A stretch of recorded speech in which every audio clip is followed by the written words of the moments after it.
भी तुम्हारा ही है, वर्क भी तुम्हारा ही है। क्वेश्चन फर्स्ट इसमें जो है तुम्हारे टेस्ट पेपर में मेरे सामने भी है, तुम्हारे सामने भी है, सब लोग पास में है ना, सामने रखा पेपर नहीं है तो हम रीड कर रहे हैं। The peak value of EMF in AC is E not, right it's RMS and average value over A complete cycle. तो आरएमएस वैल्यू सबको पता है, फर्स्ट क्वेश्चन में जो फर्स्ट पार्ट है आरएमएस वैल्यू क्या था formula, E not peak value divided by √2, ये इसका फर्स्ट पार्ट था। सेकंड में पूछा है एवरेज वैल्यू, तो ई पे बार लगा देते हैं, एवरेज हो जाएगा, सफिक्स में ए भी लिख दें या मीन, कितनी होगी 0। कंप्लीट साइकिल के लिए है, हाफ साइकिल के लिए होती तो एक क्या कितनी होती, जरा बता दो, क्वेश्चन में नहीं है लेकिन बता दो। 2 ई नॉट अपॉन पाई है ना, 0.637 समथिंग। एक क्वेश्चन और है जिसमें एक डायग्राम बना हुआ है, calculate the RMS value of alternating shown in figure. तो यहाँ पर डायग्राम दिखा देते हैं दूसरे क्वेश्चन का, ऐसा कुछ डायग्राम है, ऐसा ही है ना। इसमें वैल्यू इंडिकेट है, यहाँ पर -2 एम्पियर लिखा है और यहाँ पर +2 एम्पियर लिखा है, और ये ग्राफ किसके इसके बीच में है, मतलब I और T इसके अकॉर्डिंग दिया। पूछा क्या है, calculate the RMS value of alternating shown in figure. RMS value तो इसकी पीक वैल्यू क्या है 2 एम्पियर। आरएमएस वैल्यू कितने सेगमेंट बने 1 2 3। आरएमएस वैल्यू का एक तो फॉर्मूला ये जो सामने लिख रखा है हमने, तो होता है I नॉट अपॉन √2। तो I नॉट अपॉन √2 अगर इस कंडीशन में लेते हैं तो I नॉट कितना है यहाँ पे 2, मैक्सिमम ये तो दिख रहा है, डिवाइडेड बाई √2। तो क्या ऐसे निकाल लोगे, सही आ जाएगी नहीं, इस तरीके में तरीका दूसरा है, square root of the squares average of the squares of all current. तो कितने 2 2 एंड 2 3, मतलब I1 square I2 square I3 बार शो किया गया है। तो I1 है 2 इसका स्क्वायर प्लस 2 का स्क्वायर प्लस 2 का स्क्वायर डिवाइडेड बाय कितना टाइम है 3। तो कितना हो गया 4 + 4 + 4 डिवाइडेड बाय 3 √12/3 दैट इज 4 और it is square root of 8। ठीक है, हो गया ये। तो इसमें ऑप्शन तो है नहीं, डायरेक्ट में सॉल्व करा। Third question, the instantaneous current end voltage of an AC circuit if given by I equals to 10 sin 314 t ampere। I equals to कितनी वैल्यू 10 sin 314 t एम्पियर, ये गिवन है। Third question है, आगे solve क्या करना है। End voltage is 50 volt, ये भी दे रखा है 50 वोल्ट। वैल्यू क्या निकालनी, ये भी 1 मार्क का क्वेश्चन है। पूछा क्या है, what is the phase power dissipation in the circuit. Power dissipation, power का फॉर्मूला क्या होता है पावर डिसिपेशन का, कोई बताएगा। वहाँ पे 50 के आगे भी है साइन 50 अच्छा sorry 55 314 t plus 5.2 plus 5/2 volt. ऐसे यस सर। ये I और B की वैल्यू दी है। पावर का फॉर्मूला होता है, पावर डिसिपेशन का क्या है बताएगा कोई। E not upon √2, B not upon √2, sorry I not upon √2 cos phi, मतलब आरएमएस वैल्यू ऑफ ईएमएफ, ये आरएमएस भी लिख सकते थे, RMS value of current and cos phi। phi इन दोनों इक्वेशन को देखने पे पता चल रहा है, I और B में जो फेज डिफरेंस है वो π/2 का है। इक्वेशन क्या होती है, E = E not sin omega t, और फेज डिफरेंस के साथ क्या होता है, जैसे I की वैल्यू फॉरवर्ड है 5, तो क्या लिखेंगे, ये 314 t है और नेक्स्ट वाला 314 प्लस π/2 है, तो दोनों में पाई का डिफरेंस कितना है π/2। तो यहाँ पर जो पाई की वैल्यू है π/2 है, और यह होता है cos π/2 कितना होता है cos 90 मतलब 0। तो पावर डिसिपेशन इसमें कितनी हुई 0। ये थर्ड का आंसर हो गया। अपने अपने नंबर खुद देते जाओ, मैंने नहीं बताया तुम लोगों ने क्या किया क्या नहीं किया। तो वो डायरेक्ट यहाँ पे भी दिख रहा था, लेकिन मैं सॉल्व करके बताया इसलिए थोड़ा समझ में आ जाए। अगर भाई सीधे में दिख रहा था कि π/2 है और cos π/2 0 होता है, तो पावर डिसिपेशन ऐसे किसी भी सर्किट में 0 आ जाएगा जिसमें cos phi मतलब phi = 90 डिग्री हो। ब्लू इंक इजीली रब नहीं होती। तो अभी तक ये जो 3 मार्क्स थे इसमें तो कितने नंबर आए तुम लोगों को? 2। अच्छा, कोई 3 भी बोला है?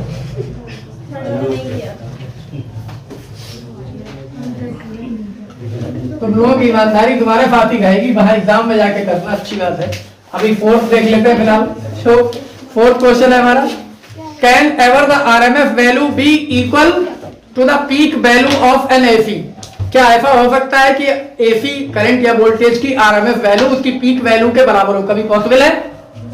क्योंकि हम पीक वैल्यू क्या लिखते हैं, ई नॉट, और आरएमएस वैल्यू क्या लिखते हैं, E naught sine omega t या E naught sine omega t plus minus 5। Possible है? No, yes. अभी पिछले क्वेश्चन में देख लो, वही आरएमएस वैल्यू है और वही पीक वैल्यू है, लेकिन ये वेव कौन सी बनी हुई है?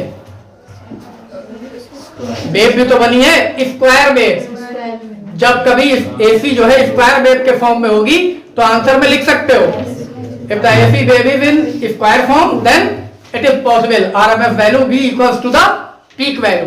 नेक्स्ट क्वेश्चन क्या था हमारा, determine the average value of AC over half cycle and full cycle. Average value of half cycle अभी शायद हमने कल ही क्वेश्चन कराया था, कल या लास्ट क्लास में जब भी था, तो फिलहाल क्वेश्चन है तो इसलिए एक बार हिंट कर देते हैं। एवरेज वैल्यू किसकी निकालनी है इसमें? Determine the average value of over half cycle and full cycle. Average value of AC, AC में क्या करंट की या वोल्टेज की, ये तो पता नहीं है इसमें, तो कोई भी एक निकाल लेते हैं।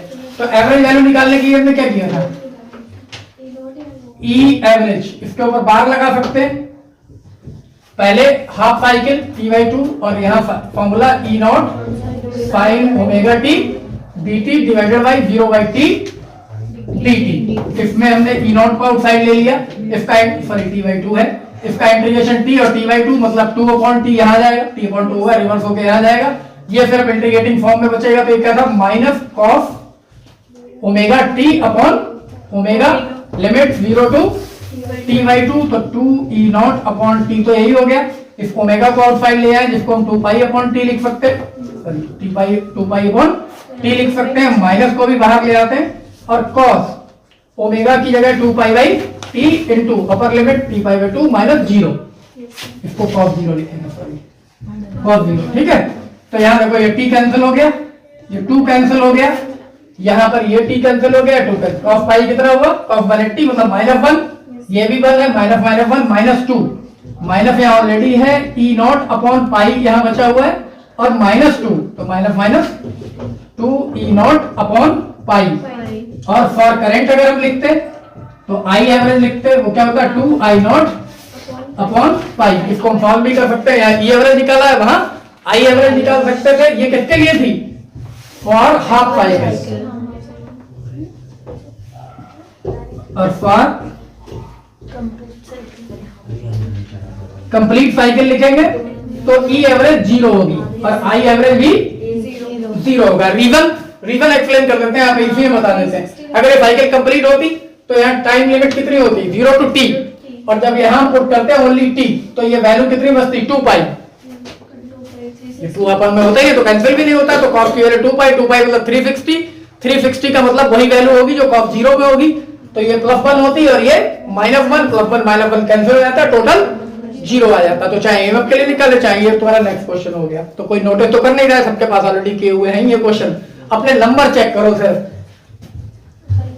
हमें उस तरीके से ये तरीका ज्यादा बेहतर समझ में आता है। तुम चीटिंग करते हो, उसके बाद भी क्वेश्चन नहीं होता है, हमें ऐसा लगता है तुमने सॉल्व कर लिया, वेरी गुड, पता चलता कि घर जाके वो हो ही नहीं रहा है, आज अगर नहीं आए, अदरवाइज वो मोबाइल से किया गया है, पता ही नहीं चलता। नेक्स्ट वाला क्वेश्चन जो है वो भी देख लेते हैं, 6 है ना, in series LCR circuit obtain the condition under which the impedance of the circuit is minimum and wattless current flows in the circuit. Impedance of the circuit 6 question है, LCR सर्किट का इंपीडेंस ओनली याद होना चाहिए formula तुम लोगों को, क्या है formula, R² + XL - XC whole square.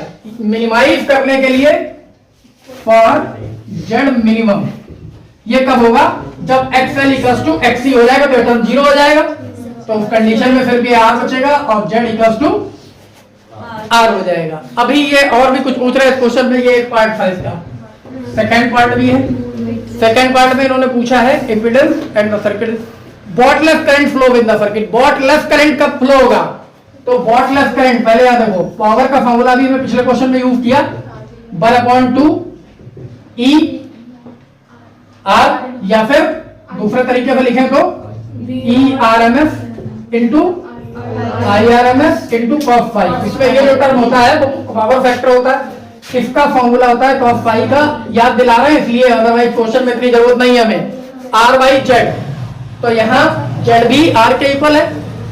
cos phi इस कंडीशन में 1 हो जाए, और ये 1 कब होगा? जब ये 0 होगा, तो ये पावर मैक्सिमम होगी। ये क्या करें?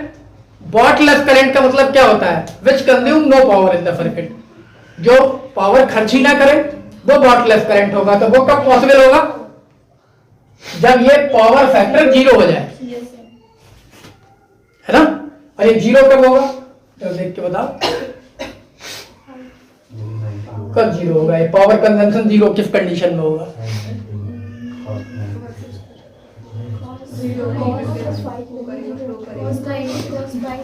देखो इसको देख कर नहीं पता चलेगा, ये सीधी सी बात है, हमने नोट कराया है कहीं। The wattless current is flowing in a pure capacitive और pure conductive, sorry pure inductive circuit, because the cos phi for pure capacitive and pure inductive is 0, उसके लिए 0 होता है। तो ध्यान रखना, यहाँ पर चाहे हम लिख देते हैं, सेकंड में इसकी जरूरत नहीं। तो यहाँ सिर्फ ये है फॉर प्योर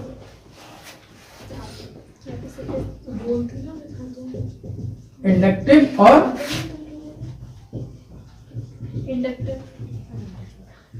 प्योर इंडक्टिव और प्योर कैपेसिटिव सर्किट, इन दोनों कंडीशन में बॉटलेस करंट फ्लो होगा, जिसको हम सिंपली LC सर्किट, L और C सर्किट भी बोल सकते हैं, ठीक है, या LC में भी होगा।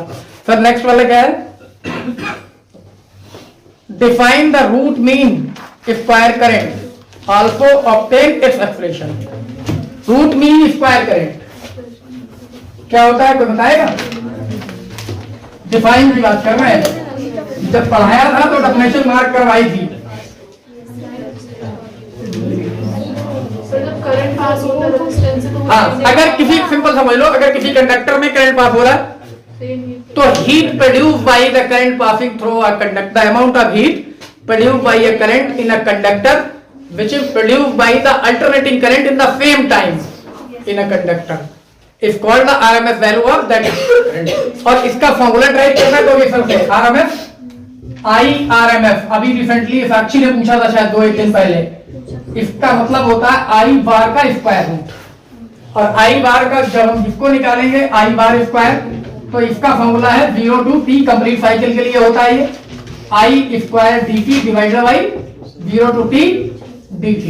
यहाँ पर हम वैल्यू पुट करें 0 to t, I स्क्वायर का मतलब हुआ I not square sine square omega t dt, और इसका इंटीग्रेशन t हो जाएगा और टोटल ये t होगा, तो मतलब आउटसाइड क्या आ जाएगा? I square upon t। फिर इसको इंटीग्रेट करना है हमें, sign square omega t dt। हमने ये भी बताया था इसका कोई डायरेक्ट इंटीग्रेशन नहीं होता, हम cos 2 थीटा के फॉर्मूले से इसको सॉल्व करते हैं।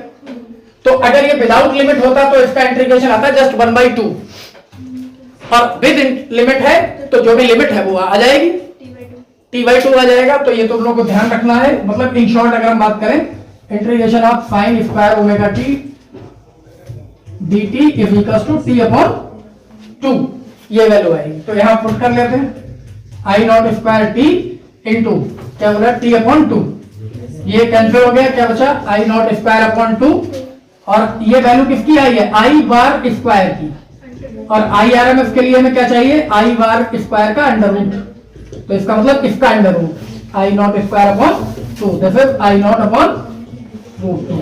हो गया, ये इसका डेरिवेशन हो गया। किसी को कोई समस्या हो तो बता देना जरा। इसमें नेक्स्ट वाला क्वेश्चन में प्रिंट है, अगला वाला जरा पढ़ो। State the principle on which an AC generator works. Draw the label diagram with working. Principle बताना है इस पे AC जनरेटर वर्क करता है, मेरे ख्याल में सबको पता है, इलेक्ट्रोमैग्नेटिक इंडक्शन, है ना। ये है उसका प्रिंसिपल। और क्या है क्वेश्चन में? वर्किंग डायग्राम तुम लोग बना ही लोगे, ठीक है। डायग्राम में कुछ ऐसा खास होता नहीं है, दो पोल्स दिखाने होते हैं, एक आर्मेचर कॉइल दिखानी होती है जो अपनी एक्सेस के अबाउट इस तरीके से नॉर्मली बोले तो रोटेट कर सकती है। रफ डायग्राम है, कोई डायग्राम नहीं है, मतलब डिटेल तुम लोग खुद ही बनाओगे। इसमें ये जो पोलैरिटी चेंज होती है, करंट करंट कैरिंग कॉइल है जिसको आर्मेचर कॉइल स्प्लिट रिंग से हम यूज होते हैं, वो सब कुछ पता है। वर्क ये कैसे करता है बस वो खाली बताना, वर्किंग एंड थ्योरी जिसको हम बात करते हैं।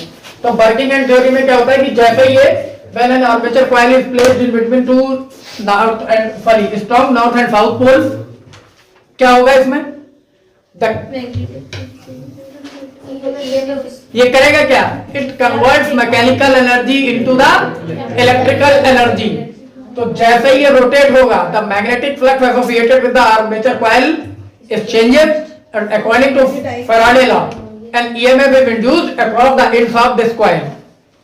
और उसका फॉर्मूला वही होता है जो इन शॉर्ट बता रहे हैं, हम पूरा ड्राइव नहीं कर रहे हैं। क्या होता है? E not sine omega T.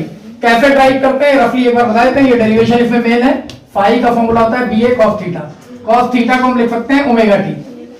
Find E क्या होता है? Minus d phi by d t, तो minus d by d t, और ये जो वैल्यू है ऊपर BA cos ओमेगा टी, इसको पुट कर देते हैं। तो माइनस BA, B यूनिफॉर्म है, एरिया क्रॉस सेक्शन सेम है, cos ओमेगा टी का डिफरेंशिएशन होना है, क्या होगा?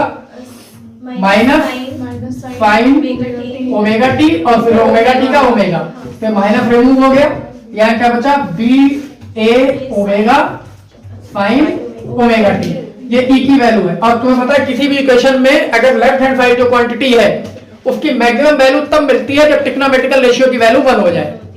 तो अगर साइन ओमेगा टी 1 हो जाए तो ये E की मैक्सिमम वैल्यू हो जाएगी। BA ओमेगा, एक चीज और, अगर कॉइल में नंबर ऑफ टर्न्स n है तो हम इसको n से मल्टीप्लाई कर सकते हैं उस साइड, अदरवाइज फिलहाल यही है। तो if sine omega t is equal to 1 हो जाए तो E इक्वल टू E मैक्सिमम हो जाएगा, जो कि E नॉट से रिप्रेजेंट किया जाएगा, और इसकी वैल्यू BA ओमेगा होगी। अगर नंबर ऑफ टर्न्स n है तो n मल्टीप्लाई हो जाएगा, n BA ओमेगा। तो यहां हम पुट कर सकते हैं E BA ओमेगा की जगह E नॉट, और बाकी साइन ओमेगा टी है। अगर इस कॉइल का रेजिस्टेंस R है तो I इक्वल टू क्या होता है? E अपॉन R, तो E की वैल्यू पुट कर दें, E not upon R sine omega t. तो E नॉट मैक्सिमम वोल्टेज है डिवाइडेड बाय रेजिस्टेंस, तो ये क्या हुआ? Maximum current. तो ये क्या हो जाएगा? I equal to I not sine omega t. तो वर्किंग थ्योरी एक्सप्लेन करके फिर ये डेरिवेशन भी हमें इसमें करना होगा। तो ये भी तुम लोग को ऑलरेडी आता होगा क्योंकि थ्योरेटिकल और लॉन्ग क्वेश्चन है, तो लॉन्ग वाले तो अपने अकॉर्डिंग तुम लोग प्रिपेयर ही रखोगे। बी पार्ट भी है इसमें क्वेश्चन में। अच्छी समझ में आ रहा है कुछ? नहीं आया तो बता देना।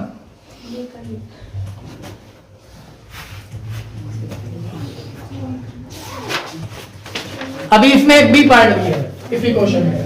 बी पार्ट में क्या पूछ रहे हैं? A conducting rod held horizontal along the east west direction। सबसे पहले तो डायरेक्शन चेक कर लो, कैसे बनेगा? East west north south. ये है drop from the rest from a certain height near the earth surface, why should there be an induced EMF across the ends of the rod.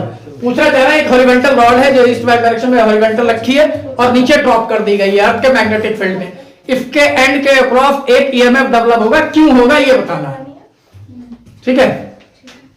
तो जब ये east west का मतलब ऐसे देखो, फिर से एक बार याद दिलाते हैं, ये ऐसा नहीं है जैसा बोर्ड में दिख रहा है, ये ऐसा है, ये ईस्ट वेस्ट नॉर्थ साउथ, ये ऐसे रॉड नीचे गिर रही है। जब ये ऐसे गिरेगी नीचे तो अर्थ के मैग्नेटिक फील्ड सपोज करो यहां पर ऐसे है, ये भी है, किसी भी एंगल पे है, इसमें मतलब हॉरिजॉन्टल से किसी एंगल पे। जब ये रॉड नीचे की तरफ गिरेगी तो क्या करेगी? अर्थ के कंपोनेंट को कट करेगी। इसके दो कंपोनेंट कर सकते हैं ना अर्थ के, ऐसे देखो, अर्थ मैग्नेटिक फील्ड जहां भी है ये, और रॉड गिर रही है तो कट करेगी किसी को, इसके दो कंपोनेंट होंगे, ऐसे और ऐसे। ये मैग्नेटिक फील्ड है, किसको कट कर रही है? हॉरिजॉन्टल को, वर्टिकल को, हॉरिजॉन्टल को। तो अगर ये अर्थ के मैग्नेटिक फील्ड के किसी कंपोनेंट को कट कर रही है तो इसका मतलब इसका मैग्नेटिक फ्लक्स कंटिन्यू चेंज होगा, और जहां मैग्नेटिक फ्लक्स चेंज होगा वहां एक एमएफ इंड्यूस होगा, तो यही रीजन होगा। Because the rod falling down freely cut the horizontal component of earth magnetic field, that's why the magnetic flux associated with the rod changes and hence an electric an EMF is induced across the ends of that rod. ये तो इसका reason हो गया। अभी कुछ शायद और भी पूछा है इन्होंने आगे। Induced EMF of the rod. Draw the plot showing instantaneous variation of the EMF as the function of time. EMF और टाइम के बीच में ग्राफ प्लॉट कर रहा है इस कंडीशन के लिए। तो ये कौन सा EMF इसमें डेवलप होगा? Motional EMF। ओएनसी ने पूछा था ये 2-3 डेज पहले। इसका फॉर्मूला होता है BLV sin थीटा। वो कहानी तो खत्म हो गई sin थीटा की, एंगल सीधे वर्टिकल। तो यहाँ ये देखो, यहाँ टाइम तो कहीं आया ही नहीं है, टाइम कहीं आया नहीं। तो टाइम को लाने के लिए क्या करना है? B = U + GT। Vertically downward आ रही है तो कौन सा एक्सीलरेशन वर्क करेगा? Acceleration due to gravity. ऊपर से कोई चीज नीचे छोड़ दी तो कौन सा एक्सीलरेशन है? तो और क्या करें? फ्रीली फॉल है। फ्रीली फॉल का मतलब इनिशियल स्पीड 0, तो मतलब U 0, तो B = GT। तो यहाँ फॉर्मूला क्या हो गया? E = B की जगह पर GT पुट कर सकते हैं, BL GT। B यूनिफॉर्म है, लेंथ रॉड की फिक्स है, ग्रेविटी फिक्स है, E is directly proportional to T। तो ये हमेशा E और T का जो ग्राफ आएगा वो एक ऑब्लिक स्ट्रेट लाइन होगी। बात खत्म, ठीक है। तो ये इसका हो गया। फिर कौन सा क्वेश्चन है? MCQ है इसके बाद में। ये तो तुम लोग बहुत जल्दी बता दोगे, तो ये किसी को सॉल्व तो नहीं करना है। ग्राफ बस ध्यान रखो, ये प्रोपोर्शनल रिलेशन आ गया तो ये स्ट्रेट लाइन हो जाएगा और ऑब्लिक स्ट्रेट लाइन, क्योंकि ये रेशियो एक कांस्टेंट आ जाएगा। याद देखो E/T अगर हम निकालें तो BLG आ गया। B फिक्स है, L फिक्स है, ग्रेविटी फिक्स है, पूरा कांस्टेंट। और जब भी दो चीजों का रेशियो फिक्स है तो वो स्लोप जिसकी होगी वो एक ऑब्लिक स्ट्रेट लाइन होगी। पीछे वाले देखो बातें कर रहे हैं आराम से, सोच रहे बाकी कुछ तो समझ में आ नहीं रहा है, आते ही कर ले। पढ़ लो, बता रहे हैं बहुत पछताओगे एग्जामिनेशन हो जाए। हम तो बोल ही नहीं रहे तभी जो भी बोलना है।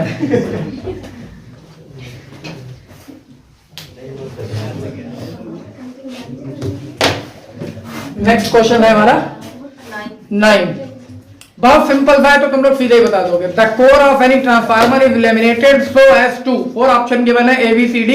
फर्स्ट में reduce the energy loss due to the eddy current, make it light weight, make it robust strong, increases the secondary voltage. कौन सा होगा? ए वाला करेक्ट, बिल्कुल सही आ गए तुम लोग। Reduce the energy loss due to the eddy current. और इसीलिए तुम कह रहे हैं एमसीक्यू में तुम लोग ज्यादा बेहतर कर लेते हो, कुछ थोड़ा लॉजिक भी लग जाता है। 10th, if coil is open, इसमें देखते हैं किसका लॉजिक सही है। If coil is open then L and R becomes 4 option है इसमें, infinity 0, 0 infinity, infinity infinity, 0 0, infinity 0। Reason बताओ इन्फिनिटी और 0 क्यों होगा? बता दो। क्वेश्चन ध्यान से सुन लिया। A coil is open then L and R becomes,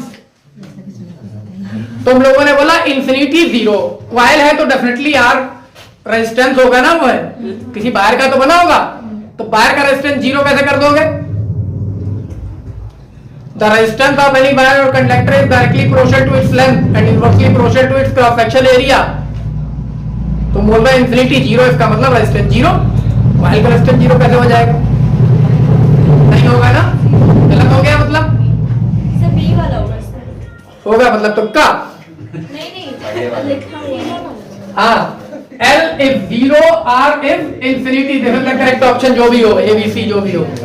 reason क्या है पहले समझ भी लो। If the coil is open, coil open circuit में है तो उसमें कोई करंट तो फ्लो ही नहीं हो रहा।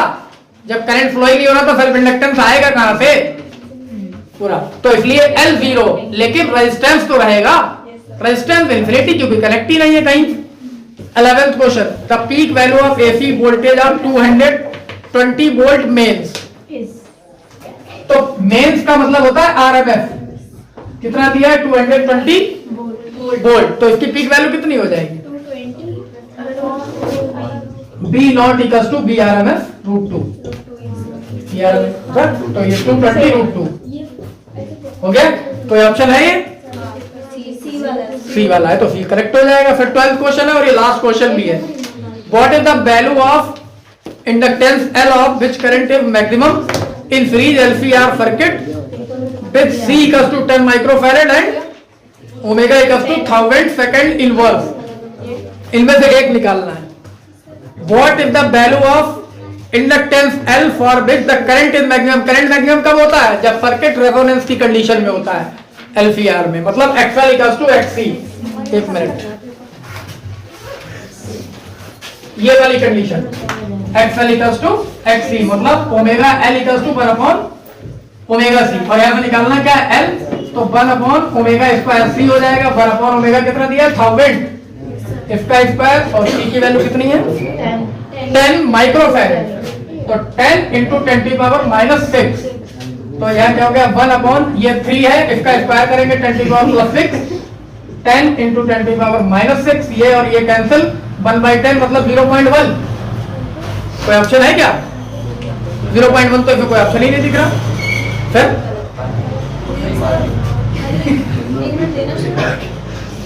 ये किस में आया होगा? कौन सा सिस्टम यूज किया है? हेनरी में। और इसमें ऑप्शन तुम लोग ध्यान से देखो, कोई हेनरी है ही नहीं, सब मिली हेनरी है। तो कन्वर्ट करो, मिली हेनरी कैसे कन्वर्ट करोगे? इसको एक पॉइंट इधर ले जाए -1, एक और उधर ले जाए -2, एक और उधर ले जाए -3, तो ये होगा 100 इंटू 10 की पावर -3 हेनरी या फिर 100 मिली हेनरी। है कोई ऑप्शन? ए वाला। तो बस ये करेक्ट हो गया। मतलब तुम लोग भी ओके टेस्टेड हो गए पेपर के साथ।